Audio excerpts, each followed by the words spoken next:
Assalamualaikum Bu. Waalaikumsalam, Bu Yuni. Bagaimana kabarnya hari ini Bu? Kabar hari ini baik, sehat, tentunya sehat selalu. Bagaimana dengan Bu Yuni hari ini? Alhamdulillah saya hari ini juga alhamdulillah sehat Bu. Begini nih Bu, sebelumnya maaf ya Bu, saya mengganggu dan menyita waktunya Bu Kos hari ini. Oh iya, ada apa-apa Bu Yuni? Begini Bu, saya mohon izin untuk melakukan wawancara kepada Ibu Kepala Sekolah terkait tugas saya untuk mengerjakan tugas CGP Bu, angkatan 10, yaitu terkait dengan tugas demonstrasi kontekstual terkait dengan modul 1, yaitu mengenai pengambilan keputusan berbasis nilai-nilai kebajikan sebagai pemimpin. Jadi nanti ada beberapa pertanyaan yang saya ajukan kepada Ibu dan terkait dengan pengambilan keputusan Ibu sebagai kepala sekolah terhadap kasus-kasus yang terjadi di sekolah kita, yaitu di SD Negeri 2 Berantak Sekarsari. Boleh ya Bu? Oh tentu saja boleh Bu Yuni. Oke, baik, terima kasih sebelumnya Ibu. Nah, ada beberapa pertanyaan Ibu. Untuk pertanyaan pertama, selama ini bagaimana Ibu dapat mengidentifikasi kasus-kasus yang merupakan dilema etika atau bujukan moral selama ini menjadi kepala sekolah? Oh iya Bu Yuni. Untuk kasus mana yang terkait etika moral atau bujukan moral, sebelumnya saya melihatnya dari sudut pandang moral dan hukum. Apabila kasus tersebut melawan hukum dan sudah jelas benar-benar atau salah, maka kasus tersebut termasuk bujukan moral. Tetapi apabila kasus tersebut memiliki dua pilihan, benar melawan benar atau benar melawan salah, maka kasus tersebut termasuk etika moral. Oh baik, nah, jadi apabila kasus itu terkait dengan hukum sudah pasti itu bujukan moral ya Bu. Iya. Oke, tetapi kalau kasus itu pilihannya benar dan benar, berarti itu termasuk etika moral. Oh iya, baik, terima kasih Bu. Selanjutnya nih Bu, selama ini bagaimana Ibu sebagai kepala sekolah menjalankan pengambilan keputusan di sekolah yang Ibu pimpin? Nah di sini ya Bu, terutama untuk kasus-kasus di mana ada dua kepentingan yang sama-sama benar atau sama-sama mengandung nilai kebajikan Bu. Ya, selama ini yang pertama ya Bu Yudi ya, yang pertama yaitu saya selaku kepala sekolah itu yang saya lakukan yang pertama itu mengidentifikasi kasus-kasus tersebut, yang paling kita ambil yang paling benar, dan kasus-kasus tersebut kita timbang yang paling benar mana. Kemudian keputusan tersebut itu harus menguntungkan kedua belah pihak dan tidak merugikan kedua belah pihak. Oke, baik, berarti yang pertama memang harus mengidentifikasi kasus terlebih dahulu. Iya. Oke, baik. Kemudian Bu, langkah-langkah atau prosedur seperti apa sih yang biasa Ibu lakukan selama ini? Langkah-langkah yang saya lakukan selama ini sebagai kepala sekolah mengenai kasus-kasus tersebut, itu yang pertama itu biasanya saya mencari penyebabnya. Kemudian yang kedua, siapa yang terlibat dalam permasalahan tersebut. Kemudian kita menanyakan ke orang-orang terdekat. Orang-orang terdekat yang mempunyai masalah tersebut dengan orang yang mempunyai masalah tersebut. Kemudian langkah selanjutnya kita berdiskusi dengan semua warga sekolah. Kemudian langkah selanjutnya kita membuat keputusan, kita membuat beberapa keputusan untuk mencari solusinya. Kemudian langkah yang terakhir atau langkah selanjutnya yaitu kita menimbang-nimbang lagi hasil keputusan tadi. Ada beberapa solusi keputusan, kita ambil yang terbaik. Baik, jadi memang ada beberapa langkah atau prosedur yang memang harus dilakukan gitu ya. Oke, baik, selanjutnya Bu, hal-hal apa saja yang selama ini Ibu anggap efektif dalam pengambilan keputusan dalam kasus-kasus dilema etika? Yang pertama ini ya, yang saya lakukan untuk tadi pengambilan keputusan. Yang pertama itu menganalisis ya. Yang pertama itu menganalisis kasus tadi. Kemudian yang kedua itu menentukan solusi sesuai dengan kasus-kasus tersebut. Ya, kemudian dan mengedepankan ini ya Bu Yuli ya, mengedepankan untuk kepentingan umum dan tidak merugikan orang lain. Kemudian yang ketiga itu keputusan yang kita ambil itu jangan sampai merugikan orang lain, dan keputusan itu harus baik secara jangka panjang.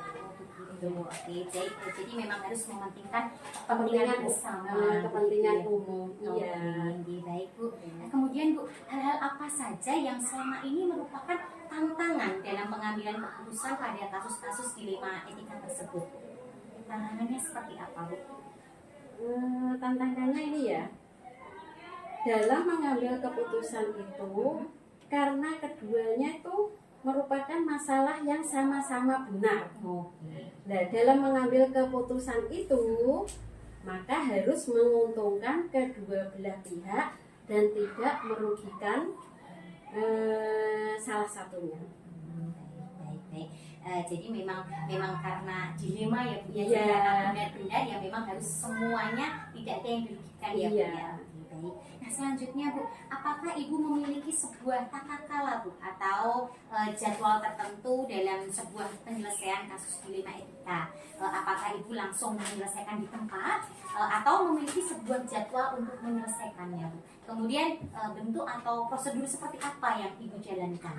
Oh ini ya Bu Yuli ya, untuk kasus yang misalnya kasusnya itu sederhana, kita itu biasanya bisa langsung saya putuskan sendiri. Dan kalaupun memang itu kasusnya itu besar, kita harus mengambil langkah atau sikap-sikap seperti tadi yang saya utarakan, yaitu yang pertama tadi menentukan penyebabnya, kemudian siapa yang terlibat, kemudian menanyakan ke orang-orang terdekat yang bersangkutan atau yang memiliki masalah tadi. Kemudian kita berdiskusi dengan semua warga sekolah, dan kemudian kita membuat beberapa solusi keputusan. Setelah itu yang terakhir adalah kita menimbang dari tadi solusi-solusi yang kita dapatkan tadi, kita ambil yang terbaik.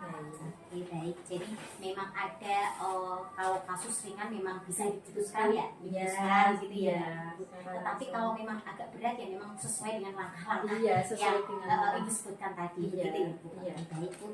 Kemudian Bu, adakah seseorang atau faktor-faktor apa yang selama ini mempermudah atau membantu Ibu dalam pengambilan keputusan dalam kasus dilema etika Bu? Ada Bu Yuni, yaitu mengajak warga sekolah, kemudian mengajak stakeholder, kemudian kita mengajak wali murid, dan kemudian kita mengajak orang-orang yang mempunyai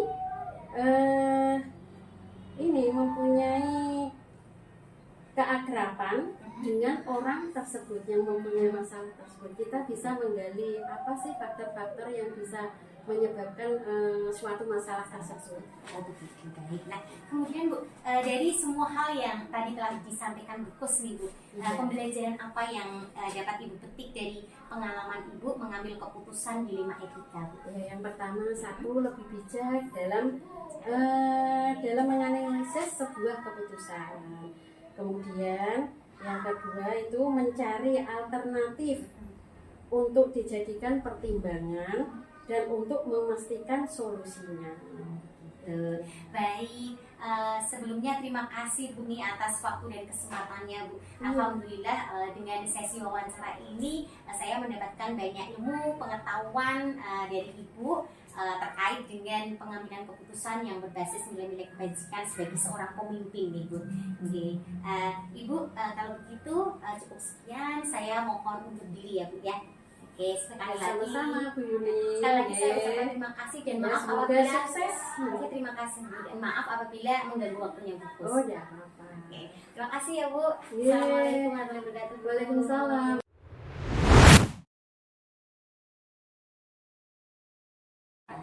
Assalamualaikum Mbak Asmuni. Waalaikumsalam warahmatullahi wabarakatuh. Pripun Pak kabare? Alhamdulillah sehat. Jangan Bu. Alhamdulillah sehat Pak. Nggih, Pak, sakderenge nggih saya mohon maaf ini apabila mengganggu waktunya Pak Asmuni. Ya, ya. Saya mau izin Pak untuk melakukan wawancara kepada Pak Asmuni terkait tugas saya yaitu calon guru penggerak angkatan 10 untuk melakukan wawancara dan memenuhi tugas saya demonstrasi kontekstual modul 3.1 mengenai pengambilan keputusan yang berbasis nilai-nilai kebajikan sebagai pemimpin Pak. Ya, ya. Oke. Jadi nanti ada beberapa pertanyaan nih Pak yang saya ajukan kepada Bapak terkait dengan pengambilan keputusan Bapak sebagai kepala sekolah Ya, siap, terhadap siap. Ya, kasus-kasus yang terjadi di sekolah ini. Gitu. Boleh ya Pak ya? ya boleh Bu. Monggo. Oke, terima kasih Pak. Sebelumnya kami mengucapkan terima kasih. Jadi untuk pertanyaan pertama nih Pak, selama ini bagaimana Bapak dapat mengidentifikasi kasus-kasus yang merupakan dilema etika atau rujukan moral selama Bapak menjadi kepala sekolah? Ya, terima kasih Bu. Jadi yang namanya di sekolah adalah kehidupan sosial Bu. Iya. Dan jadi dilema, kasus, permasalahan itu tetap selalu ada. Oleh sebab itu kita selaku kepala sekolah untuk mengatasi semua itu atau untuk mengetahui itu kita selalu membangun keterbukaan dan selalu membangun komunikasi dengan sesama guru, sesama warga sekolah, juga bersama dengan murid. Sebab dengan komunikasi itulah kita yakin insya Allah nanti akan kita ketahui apa-apa yang menjadi permasalahan di lingkungan kita. Nah, jadi kuncinya komunikasi, Komunikasi. Pak. Oke. Baik. Yang kedua Pak, selama ini bagaimana Bapak sebagai kepala sekolah menjalankan pengambilan keputusan di sekolah yang Bapak pimpin, terutama untuk kasus-kasus di mana nantinya ada dua kepentingan yang sama-sama benar atau sama-sama mengandung nilai kebajikan, Pak? Jadi seperti saya sampaikan tadi, kita bangun sebuah komunikasi, juga kita bangun sebuah keterbukaan.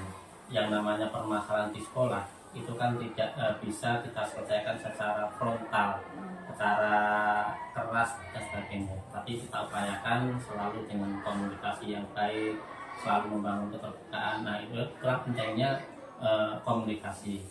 Jadi dengan keterbukaan, dengan komunikasi, insya Allah nanti masalah-masalah yang ada di sekolah itu bisa kita selesaikan. Dan pendekatannya pun kita selalu menggunakan pendekatan personal, ya, pendekatan personal. Jadi pertama kali kita lakukan pendekatan secara manusiawi, secara pribadi. Kemudian kalau ada masalah-masalah yang besar, ya kita lakukan diskusi dengan teman guru. Apalagi kalau itu menyangkut masalah sekolah, ya. Kalau masalah sekolah kan tidak bisa kepala sekolah yang menyelesaikan sendiri, tidak bisa. Tapi harus semua pihak yang berkepentingan bisa dilibatkan, baik oleh guru, oleh kepala sekolah, mungkin kalau mungkin bahkan dengan komite dan warga sekolah yang lain. Begitu jelas. Lantas bagaimana langkah-langkah atau prosedur seperti apa yang biasanya Bapak lakukan selama ini? Biasanya kalau ada masalah kita cari informasi dulu, ya, kita cari akar permasalahannya dulu dengan mengumpulkan berbagai macam informasi. Informasi ini bisa kita dapatkan dari pihak guru, dari pihak siswa, maupun dari pihak warga sekolah yang lain. Setelah kita cari informasi, kita temukan akar permasalahannya, kemudian kita diskusikan dengan teman-teman guru, dengan warga sekolah, dengan mungkin kita juga berdiskusi dengan ahli dan sebagainya. Kemudian setelah ketemu akar permasalahannya dan kita cari, kemudian kita carikan alternatif masalah penyelesaian, ya. Kita tentukan alternatif masalah penyelesaiannya. Ini dan dari alternatif itu kita cari mana di antara alternatif itu yang paling sedikit resikonya, mana yang paling sedikit, yang paling besar dampaknya. sebab tidak mungkin suatu permasalahan itu kita selesaikan dengan satu cara, ya. Dengan satu cara ini pasti juga akan memerlukan beberapa cara. Nah itulah kita cari mana yang resikonya paling sedikit tapi dampaknya yang paling besar, tentunya dampaknya yang positif, dampak positif yang besar. Nah, setelah itu setelah kita diskusikan dengan teman-teman, kita sepakati, baru kita praktekkan untuk menyelesaikannya. Seperti biasa yang kita lakukan seperti itu. Langkah-langkah yang sangat luar biasa, Pak. Selanjutnya nih Pak, hal-hal apa saja yang selama ini Bapak anggap efektif dalam pengambilan keputusan dalam kasus-kasus dilema etika, Pak? Ini pengalaman kita yang paling penting memang adalah komunikasi dan keterbukaan. Jadi kalau selama kita mau berkomunikasi dengan sesama guru, mau terbuka dengan sesama guru, sesama warga sekolah, insya Allah kasus-kasus itu akan mudah kita selesaikan. Yang penting ada komunikasi, ada keterbukaan, kemudian ada tekad untuk mau bersama-sama menyelesaikan masalah itu. Luar biasa, berarti kesimpulannya harus ada komunikasi, keterbukaan dan tekad bersama-sama. Nah, selanjutnya Pak, hal-hal apa saja yang selama ini merupakan tantangan dalam pengambilan keputusan pada kasus-kasus dilema etika, Pak? Tantangannya paling hanya itu tadi, perbedaan atau kebutuhan setiap guru kan berbeda. Perbedaan personal, karakteristik itu juga berbeda. Itu tantangannya. Jadi kita harus bisa menyelami bagaimana karakter masing-masing guru, masing-masing teman kita bekerja di sekolah, masing-masing warga sekolah kita ketahui. Jadi ini kita ketahui karakternya, kebiasaannya, keinginannya, kebutuhannya harus kita pahami dulu. Itu yang kadang-kadang menyebabkan suatu permasalahan harus kita selesaikan dengan cara yang berbeda. Karena masing-masing personal, masing-masing orang itu memiliki kebutuhan, memiliki karakteristik yang berbeda-beda. Jadi memang harus memahami karakter masing-masing ya Pak. Baik. Nah, apakah Bapak memiliki sebuah tata cara Pak atau jadwal tertentu mungkin dalam sebuah penyelesaian kasus dilema etika? Kemudian apakah nantinya Bapak langsung menyelesaikan di tempat atau memiliki sebuah jadwal untuk menyelesaikannya? Kemudian juga bentuk atau prosedur seperti apa yang nantinya Bapak jalankan? Kalau jadwal tertentu kita tidak punya ya, tapi kadang-kadang ini permasalahan ini biasanya kita selesaikan misalnya di dalam rapat-rapat guru. Rapat guru ini biasanya bisa kadang sesienti, juga ada yang berkala 2 bulanan, ada yang mungkin 1 semester. Nah, momen-momen seperti ini kita gunakan untuk memberikan pelayanan atau menyelesaikan permasalahan yang mungkin ada di sekolah ini. Jadi kalau jadwal tentu tidak, kalau penyelesaiannya pun juga tidak langsung seketika itu diselesaikan, tidak, tapi mungkin kita butuh beberapa waktu karena tadi kita menemukan akar permasalahan dulu. Dan kalau penyelesaiannya butuh langsung di tempat, ya memang kita harus datang ke tempat langsung. Kalau yang penyelesaiannya bisa diselesaikan secara kekeluargaan di ruang kantor guru atau di ruang kepala sekolah, ya bisa kita selesaikan di ruang kepala sekolah. Jadi intinya kita tidak menjadwalkan, tetapi kalau ada suatu masalah segera mungkin kita selesaikan. Sebab kalau berlarut-larut mungkin nanti akan berdampak lebih luas dan nanti mungkin juga akan mempengaruhi kinerja kita. Jadi kadang kita juga perlu datang langsung ke lokasi, kadang-kadang ya tidak perlu kita selesaikan di ruang kepala sekolah, di ruang guru. Jadi tergantung tingkat mungkin tingkat keujiannya, penyelesaiannya gitu Pak. Baik Pak. Nah, kemudian Pak, adakah seseorang atau faktor-faktor apa yang selama ini mempermudah atau membantu Bapak dalam pengambilan keputusan dalam kasus-kasus dilema etika? Kalau yang membantu adalah ini biasanya teman-teman guru yang sudah memiliki kedewasaan emosional. Jadi bagi mereka-mereka yang sudah memiliki kedewasaan emosional yang cukup, itu bisa kita gunakan sebagai teman, ya, tapi sebagai teman untuk menyelesaikan masalah. Jadi memang kan karakteristik seorang kan tadi teman bermacam-macam, ya. Kita cari teman yang memiliki kedewasaan yang cukup, kemudian memiliki pengertian yang cukup pada teman-teman lain. Nah, kita gunakan teman ini sebagai teman sejawat yang akan membantu menyelesaikan masalah itu. Nah Pak, selanjutnya Pak, dari semua hal yang telah disampaikan Pak Asmuni tadi nih, pembelajaran apa yang dapat Bapak petik dari pengalaman Bapak mengambil keputusan di 5R? Ya, ini memberikan pengalaman kepada kita bahwa memang kedewasaan emosional itu diperlukan dalam menyelesaikan setiap masalah yang muncul di sekolah. Jadi kedewasaan emosional itu apa? Kedewasaan ini adalah kemampuan mengendalikan diri, kemampuan mengendalikan emosi, kemampuan mengendalikan amarah dan sebagainya. Ini yang perlu kita miliki. Jadi kalau kita gampang terpancing emosinya, kita gampang memiliki prasangka yang buruk pada orang lain, nah ini nanti tidak akan bisa menyelesaikan masalah. Ya. Jadi yang kita harus berprasangka baik kepada orang lain, kita sudah harus mau terbuka, kita sudah harus mau memberikan contoh dan sebagainya. Ini yang perlu kita berikan untuk menyelesaikan masalah-masalah di sekolah ini. Luar biasa, berarti yang terpenting adalah kedewasaan sosial emosional kan Pak. Oke, luar biasa.